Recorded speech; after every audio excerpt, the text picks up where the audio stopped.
Hello guys, আসসালামু আলাইকুম। আজ আপনাদেরকে শেখাবো কিভাবে বেলুন গেট তৈরি করে। খুবই সহজে বেলুন গেট তৈরি করা যায়। মাত্র একটি সুতা দিয়ে দেখুন কি সুন্দর করে বেলুন গেট তৈরি করতেছি। আপনারা পুরো ভিডিওটি দেখুন, তাহলে বুঝতে পারবেন। এই দেখেন আমি বেলুন একটা একটা করে পাঁচ নিতেছি আর এই সুতা দিয়ে পেঁচাইতেছি। অনেক সহজ, বেলুন গেট তৈরি করা অনেক কঠিন না। দেখুন কিভাবে তৈরি করতেছি।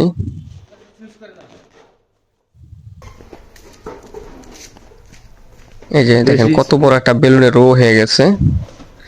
এই রোটা শেষ হওয়ার পরই আমি বেলুনের গেটটা আর কি ফিটিং করব। এখন আমার বেলুন রুটি বানানো শেষ। এই যে দেখুন গেট তৈরি হয়ে গেছে।